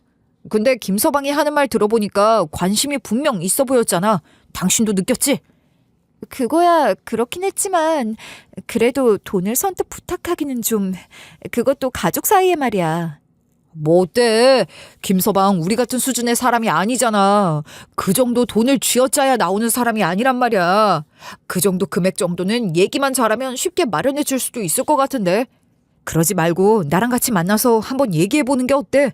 아까 얘기하는 걸로 봐서는 이 사업에 관심도 분명히 있어 보이던데. 남편 얘기를 들으니 그래 멀리서 투자처 찾을 게 아니라 심해부한테 말해보면 되겠다 싶어지더라고요. 사실 가족이기도 하고 시누이도 엮여 있어 좀 망설여지긴 했지만 나한테 별다른 대안이 없으니 눈 딱 감고 부탁해보자 싶어 심해부한테 연락을 했죠. 시누이랑 같이도 아니고 따로 보자고 하니 좀 당황한 듯 했지만 그렇게 심해부를 불러 남편과 셋이서 한 카페에서 만나게 됐어요. 저와 남편은 어렵사리 이야기를 꺼내며 투자를 부탁했어요. 그런데 그 순간 심해부가 저희를 피식하고 비웃더라고요. 아니, 두 분 다 참 순진하시네. 아니, 그건 그때 대충 듣기 좋으라고 맞춰준 말이지. 그걸 고지고대로 들으셨어요? 사업한다는 사람이 그렇게 진짜 말, 빈말 구별 못해서 어쩌려고 그러세요. 앞으로는 좀 말을 가려듣는 법부터 배우셔야겠네. 그냥 기분 좋으라고 해준 말을 진짠 줄 알고 이렇게 진지 빨고 나오시면 참. 어디 가면 비웃음 제대로 사요. 나니까 이런 말이라도 해주는 거지. 다른 사람들은 뒤에서 지들끼리 비웃으면서 무시한다고요. 나 참. 그래도 기왕 이렇게 찾아오셨으니까 사업하는 사람 입장에서 조언 몇 마디 해드릴게요. 가족으로서가 아니라 공적인 입장에서 냉정하게 조언해 주는 거니까 기분 나쁘게 듣지 마시고요. 뭐 이런 거 갖고 뒤에서 나중에 징징거리고 이러는 건 사양입니다. 어디 가서도 못 들을 사업적 조언이라고 생각하고 들어보세요. 내가 나름 이 업계 베테랑으로서 시간 내서 조언해 주는 거니까. 그러면서 심해부는 엄청난 독서를 늘어놓기 시작하더군요. 미니어처 사업? 냉정하게 평가하면 그거 사업성 전혀 없어요. 내가 지금 이 정도 규모로 돈 굴리면서 사니까 대충 그 정도는 투자해 주겠지 않겠나 싶어서 한번 어떻게 비벼보려고 찾아온 것 같은데 내가 여기까지 어떻게 온 줄 아세요? 그딴 거에 허튼 돈 안 쓰니까 가능했던 거예요. 그딴 생산성 없고 시장성 없는 데다 투자하는 멍청한 짓거리 안 하고 허튼 데 돈 안 쓰고 될 일 안 될 일 딱딱 가려가며 파악을 잘했으니까 여기까지 온 거라고요. 고작 뭐 그 집 모형 쪼가리에다 미니어처인지 뭔지 그딴 애들 장난감 같은 거 팔아서 뭐 얼마나 일이 잘 될 거라고 생각하시는 거예요 대체. 사업이 뭐 애들 장난입니까? 사업이란 게요 그렇게 간단한 게 아닙니다. 그렇게 잘 될 것 같으면 개나 소나 다 덤비지. 누가 사업 망합니까? 안 그래요?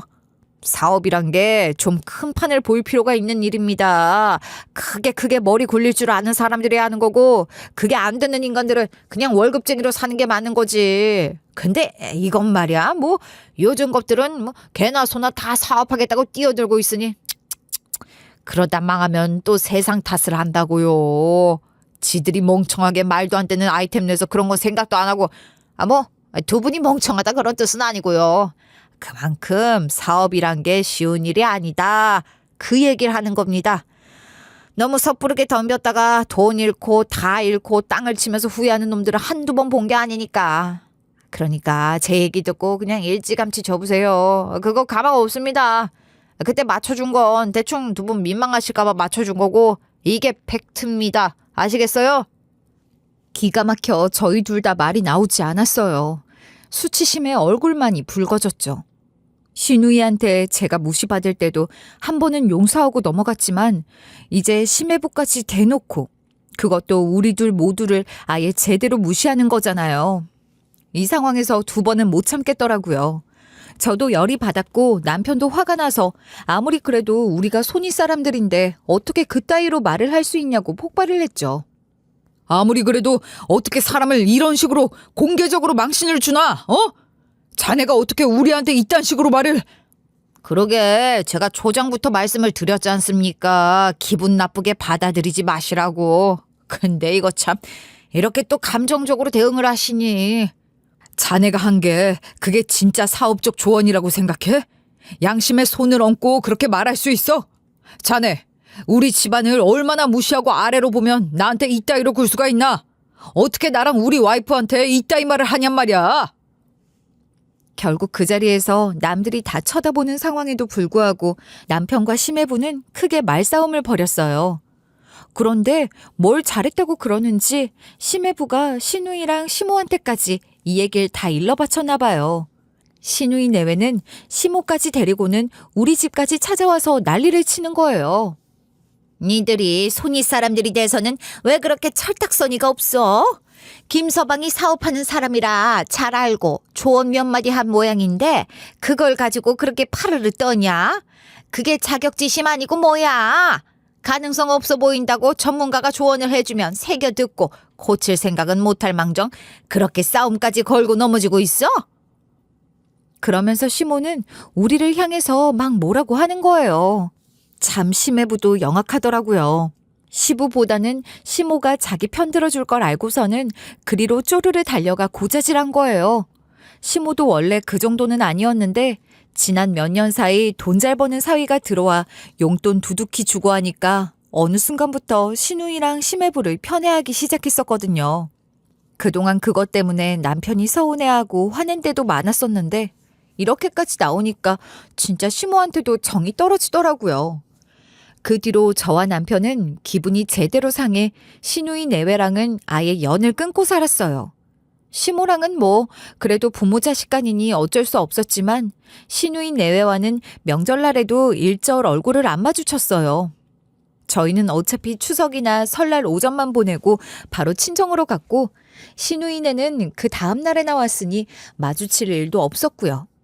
그 외에도 시부모 생신이나 뭐 그런 중요한 일이 있어도 따로따로 만났고 아예 서로 스칠 일도 다 피했죠. 그러는 한편 저는 구상해오던 사업에 본격적으로 착수했어요. 투자금을 구하기 어려워 대출을 받았고 조금씩 일을 키워가기 시작했죠. 조금씩 천천히 한 계단 한 계단씩 성장하던 사업은 어느 순간을 기점으로 제가 예상했던 것 이상으로 대박을 터뜨리기 시작했어요.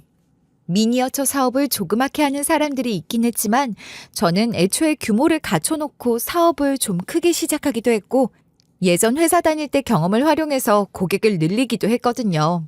예전에 인력난을 겪는 중소급인 디자인 회사에서 근무한 적이 있었는데 많은 중소기업이 그렇듯 디자이너 직함을 달았지만 디자인뿐만 아니라 홍보나 판매까지 맡으며 만능으로 일했던 경험을 살렸던 거죠. 그때 그 경험을 살려 제 제품을 잘 마케팅했고 입소문을 타면서 소품 매니아나 미니어처 매니아들 사이에서 나름 오르내리게 됐고 해외 고객 공략도 성공적으로 해냈죠. 그렇게 저는 어느새 연 매출 10억 이상을 찍게 됐습니다. 그렇게 몇 년이 흐른 무렵 일절 마주치지 않고 살던 시누이랑 그만 딱 마주치는 일이 생겨버렸어요. 때는 추석이었죠. 추석 연휴 시작부터 좀 몸살 기운이 있었는데 추석날 점심 먹고 친정으로 출발하려고 보니 몸이 너무 안 좋더라고요. 여보, 그냥 여기서 한숨 푹 자고 연휴 마지막 날 처가댁으로 가는 게 어때? 당신 몸 상태로 봐서는 지금 가도 장인어른 장모님이 걱정하실 것 같은데. 제가 생각하기에도 일단 당장 가는 건 좀 무리 같았고 그렇다고 마지막 날 가면 시누이네랑 마주칠 것 같아서 그럼 하루만 자고 내일 아침 일찍 가자고 했죠. 그렇게 하루를 더 시가해서 보내고 다음 날 이른 시간에 친정에 가려고 나설 때였어요. 원수는 외나무 다리에서 만난다고 갈채비를 하고 있는데 시누이가 들어서는 거예요. 시누이는 절 보자마자 빈정거리기 시작했어요. 어머, 올케, 오랜만이야. 언제까지 날 피해 다니려고 그랬어? 이렇게 딱 마주칠지 몰랐지? 또 우리랑 얘기하기 싫다고 바로 도망가려고 하는 것 좀 봐. 그러면서 빈정거리는데 어이가 없더라고요. 이제는 새언니, 언니 소리도 안 하고 저더러 올케라고 하더라고요. 어이가 없어 저도 반말로 얘기했죠. 피해 다니긴 뭘 피해 다녀. 원래 추석까지 시가해서 보내고 오후나 다음 날엔 다들 친정 가잖아. 내가 시가해서 할 일 해놓고 친정 가는데 그게 뭐가 피하는 거야? 우리 나가던 길이거든. 알아서 이따 가드네. 우린 갈 테니까. 그러면서 대문으로 나섰죠. 그런데 시누이가 나가는 길을 탁 막아서는 거예요. 아니, 지금 어딜 가려고 그래? 우리 애들 새벽 일찍부터 출발하느라 아침도 못 먹고 왔거든? 올케가 애들 먹을 밥이라도 좀 차려줄래? 시댁에 왔으면 일을 해야지. 시누이 오자마자 친정 가겠다고 내빼는 게 말이 돼? 나 참 기가 막혀서. 그럼 너는 여기 왜 왔니? 너도 며느리 아니야?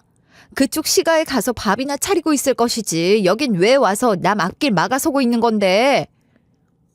제가 따지고 들자 신우이 자기는 저한테 그런 말 해놓고 제 말에는 기분이 나쁜지 파르르 떨면서 말하더군요. 나는 평소에도 할도리를 다 하니까 왔지. 누구랑 다르게 평소에도 우리 시댁에 잘하고 살거든. 근데 올케는 할도리는 안 하면서 거지같이 우리 남편한테도 투자 받으려고 들러붙으려고 했잖아. 예전에 우리 친했을 때도 그래. 올케가 기분 나쁜 티 팍팍 내면 내가 눈치 보면서 공구템 잔뜩 안겨주고 그랬는데 항상 의무는 안 하고 자기 좋은 것만 하려고 하잖아. 기생충처럼 시댁 돈 쪽쪽 빨아만 먹을 거면 최소한 명절날이라도 잘해야 하는 거 아닌가? 너무 어이가 없는 거죠. 아니 언제 제가 시가 돈을 쪽쪽 빨아먹었나요? 심해부한테는 투자도 결국 못 받았고 결혼할 때도 시가로부터 뭐 하나 받은 것도 없었는데 말이에요. 그리고 공구템 제가 달라고 한 것도 아니고 지가 항상 저한테 짬 처리하듯이 안겨준 거였는데 어이가 없었죠.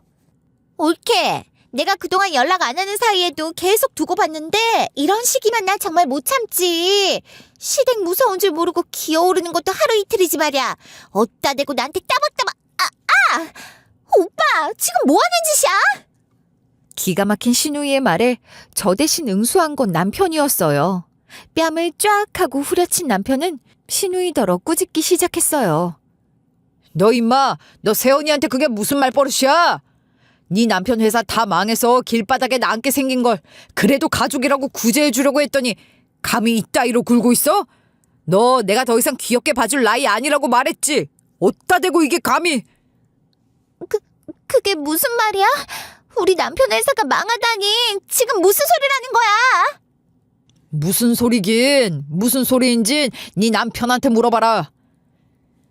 지금껏 신우이 하는 말에 이러지도 저러지도 못하면서 뒤에서 난감해하던 심해부는 이번에도 아무 말 못하고 쩔쩔매고 있더군요. 그 모습을 본 제가 이제 더 이상 숨겨줄 이유도 없을 것 같아 말했죠. 심해부가 사업 다 망해서 정리 중이고 저한테 전화해 취업 좀 시켜달라고 사정사정을 했다는 걸. 그러니까 그 일은 2주 전쯤 있었어요. 심해부한테서 몇 년 만에 연락이 왔더라고요. 전에 없던 살가운 목소리였죠. 그러면서 꼭 좀 드릴 말씀이 있어 그러는데 잠깐 뵐 수 없겠냐고 사정을 해대기에 바쁜 시간을 빼 심해부를 만났습니다. 그렇게 만난 자리에서 심해부가 어렵사리 말을 떼더라고요. 저 장모님한테 전해 들었습니다. 요즘 회사가 아주 승승장구하면서 잘 되고 있으시다고. 그렇게 운을 떼기에 대체 뭔 말을 하려고 이러나 싶더라고요. 그렇게 무시해놓고 내 사업 잘 되고 있단 얘기를 들으니 이제 와서 태도를 바꾸는 저희가 뭘까? 혹시 뭐 자기가 인수라도 하겠다고 하려는 건가? 택도 없다 이놈아 생각하며 듣고 있었죠. 그런데 심해부는 본론에 들어가자 자기 얘기를 꺼내더군요. 저 실은 요새 저희 회사 정리해야 될 상황이 생겼어요. 무리한 투자를 했다가 사기 비슷하게 맞는 바람에 완전히 지금 엉망이에요. 사정이 너무 안 좋습니다. 지금 빚이 너무 불어난 상태라 막막하고 그래서 말인데 회사에 좀 취직 좀 시켜주면 안 되겠습니까?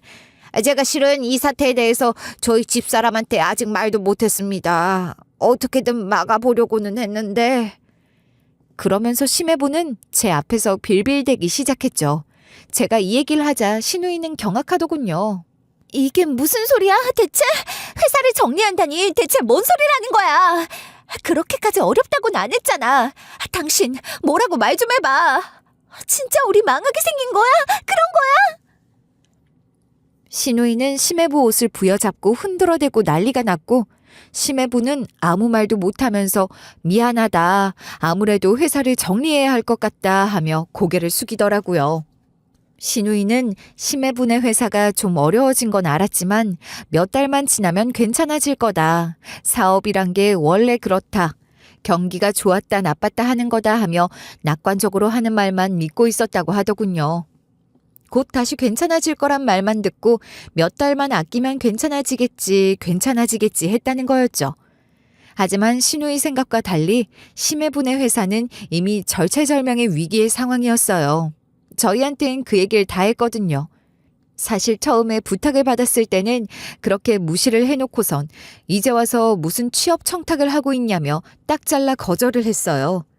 그런데 심해부는 얼마나 간절했던지 저희 집에 무작정 찾아와서는 무릎까지 꿇고 무슨 석고대죄하듯 빌어대더라고요. 제발 한 번만 도와주십시오. 이렇게 부탁드립니다. 제가 염치 없는 거 잘 압니다. 그때는 제가 너무 잘 나가 눈앞에 뵈는 게 없었어요. 건방지게 굴었던 거 용서해 주십시오. 정말 죄송합니다. 사람 한 번 살리는 셈 치고 한 번만 눈 감아 주시고 저 좀 거둬주시면 안 되겠습니까? 정말 죄송합니다. 그러면서 눈물까지 보이는 심해부였죠. 저도 남편도 그 모습엔 마음이 좀 약해졌어요. 그때 큰 망신을 당했지만 그것도 몇 년 전 일이고 이렇게까지 힘들다는데 무릎까지 꿇고 부탁을 하는데 너무 매몰차게 구는 것도 아니지 않나 싶어 일단 심해부를 돌려보내놓고 저희끼리 얘기를 했었거든요. 그래도 가족인데 좀 도와주는 게 맞지 않겠냐. 우리가 사정이 안 되는 것도 아니고 지금 잘 나가는데 모른 척하기는 그렇지 않겠냐. 하면서 도와주는 방향으로 얘기를 하고 있었단 말이죠. 그런데 그 와중에 아무것도 모르는 시누이가 이렇게 되도 않는 막말을 해대니 도와주고 싶던 생각도 쑥 들어갔죠. 솔직히 저희 남편 입장에서도 그랬을 거 아니에요. 동생 남편이라고.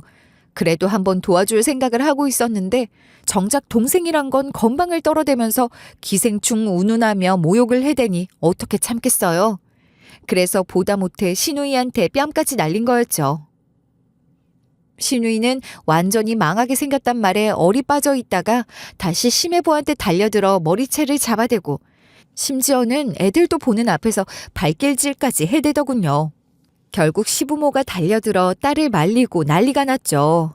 돈 잘 벌 때는 좋아 죽고 못 살더니 망하게 생겼다고 하니 몸부터 나가는 꼴을 보니 시누이 수준도 참 알만하다 싶었어요. 그렇게 기막힌 연휴가 끝났고 그 다음 주말 갑자기 시누이가 우리 집을 찾아왔더라고요. 사실 어느 정도 예상은 하고 있었어요. 심해분의 회사는 회생의 여지가 없어 보였고 시누이가 무슨 인맥이나 덕을 잘 쌓아 도움을 청할 사람들이 있는 것도 아닌데 손 내밀 데가 우리밖에 더 있겠나 싶었거든요. 근데도 제가 전화도 안 받고 연락을 다 무시하니 결국 우리 집까지 찾아온 거죠. 지난 몇 년을 그렇게 콧대 높게 사람을 무시하던 사람이 180도 돌변해서는 빌어대기 시작하더군요. 새언니, 우리 원래 친했잖아요. 제가 그동안 서운하게 했다면 미안해요. 근데 새언니도 알다시피 제가 워낙 철이 없잖아요. 그냥 별 볼 일 없이 고만고만하게 살다가 갑자기 돈 많은 남자 만나 시집 가니까 허파에 바람이 들었나 봐요. 내가 정말 미안했어요. 새언니, 나 믿고 꼴 보기 싫었던 거 이해해요. 나라도 재수 없었을 거예요. 새언니 말대로 나 친구들한테도 다 손절당하고 어디다 풀 데도 없으니 언니한테 더 그랬던 것 같아요. 내가 잘못했어요. 앞으로 제가 평생 정말 잘할게요. 제가 정말 잘할게요, 언니. 저한테 빌어대기에 시누이더러 그랬죠. 인플루언서인지 뭔지 됐지 않냐. 그걸로 돈 벌면 되지. 왜 나한테 와서 이러냐 그랬더니 시누이가 그러더라고요. 언니, 그것도 다 옛말이에요. 나 요새 그것도 잘 안 풀려요. 공구 몇 번 하다가 공구한 식품이랑 팩이 문제 생겨서 SNS에 구매한 사람들이 난리 나는 바람에 그거 다 처리하느라 내 돈으로 다 메꿨고요. 그러다 신뢰 떨어져서 사람들이 이제는 구매도 안 해줘요. 그동안은 내가 명품 쓰고 좋은 집에서 찍고 이러니까 부러워서 팔로우 해주고 공구하면 구매도 해주던 사람들인데 이제 좁아 터진 집에서 어떻게 사진 찍어 올리겠어요. 안 그래요? 그런 거 사람들이 다 귀신같이 알아봐요. 대리석 바닥에 으리으리한 집 살다가 갑자기 어떻게 그런 사진 올리겠어요. 저 팔로우 다 떨어지게 생겼어요. 인플루언서로서도 이제 끝이라고요. 그러면서 시누이는 심해부 취업 좀 시켜달라고 애원을 하더군요. 남편과 저는 머리를 맞대고 오래 논의했어요. 마음 같아서야 진짜 둘이 길바닥에 나앉든 말든 니들 알아서 살아라 하고 싶었지만 시조카는 좀 마음에 걸리더라고요. 부모 둘이 저러고 있는데 애는 뭔 죄겠어요. 저희 남편도 시누이랑 심해부는 미워도 조카는 또 예뻐했거든요. 게다가 시부모도 전화가 와서 한 번만 도와주라고 읍소를 하기도 했고요. 결국 고민 끝에 저희는 심해부를 취직시켜줬습니다. 하지만 그동안 당한 걸 잊을 순 없었죠. 전 심해부랑 시누이를 틈틈이 갈고댔어요. 심해부가 자꾸 회사에 나와서 나랑 친인척 관계인 거 어필하면서 은근슬쩍 직원들한테 상사처럼 굴기에 공개적으로 망신을 줘버렸죠. 이봐요, 김재왕 씨. 그쪽 상사 아니에요. 그쪽이 오히려 배워야 하는 입장이라고요. 앞으로 이 사람이 뭐라고 하든 이 사람 말 들을 필요 없어요, 여러분. 상사처럼 굴면 즉각 나한테 보고하세요. 곧바로 처분 내릴 테니까. 그리고 시누이도 일 있을 때마다 불러다 셔틀을 시켜댔죠. 시누이가 저한테 했던 것처럼요. 저희가 재료 구매하려면 또 주기적으로 도매시장에 가야 됐거든요. 그때도 불러다 물건 다 들게 하고 필요하면 조수처럼 부렸죠. 그때마다 자기가 저한테 했던 그대로 돌려줬어요. 하루 종일 물건 들어준 시누이한테 먹을 것도 떡볶이 조각이나 사주면서 시종 부리듯 했고요. 시누이는 그래도 아무 말 못했죠. 자기가 했던 게 있는데 어떻게 감히 대들겠어요? 그날 그 추석 이후 어느새 다시 1년 가까운 시간이 흘렀네요. 그 사이 제 사업은 안정기로 접어들어 계속 꾸준한 매출을 기록하고 있고 심해부는 여전히 저희 회사에 일하고 있습니다. 시누이는 틈틈이 저한테 잘 보이려고 자진의 조수 노릇을 하고 있고 쫄딱 망했지만 둘은 지지고 볶고 잘 사는 모양이더라고요. 아, 그리고 그렇게 김서방 하며 죽고 못 살던 시모도 어느새 저희가 더 잘 벌고 용돈도 더 올려주자 언제 그랬냐는 듯 태도를 싹 바꾼 거 있죠? 집에 뭐 선물이라도 들어오면 저희 집부터 챙기고 하다못해 같이 식사라도 하면 고기 반찬 좋은 것들은 다 저희 앞에 밀어주니까 시누이만 입이 대빨 나왔죠. 시가 사람들 보면서 인간이란 참 얼마나 간사한지를 제대로 체감하고 있는 요즘입니다. 가끔은 내가 너무 유치한가? 너무 못됐나 싶기도 하지만 저 역시 어쩔 수 없는 유치한 인간인가 봐요. 조금은 더 안갚음을 해주고 싶은 마음이 남아있네요. 뭐 그렇다고 대단히 못할 짓 하는 것도 아니고 받았던 만큼 돌려주는 거니까 이 정도면 양반 아닐까요? 혹여 저한테 너무 못할 짓 한다 하셔도 별 수 없지만 맘 풀릴 때까지는 좀 더 이렇게 두고 보려고요. 그럼 제 사연은 여기서 이만 줄이겠습니다. 들어주셔서 고맙습니다.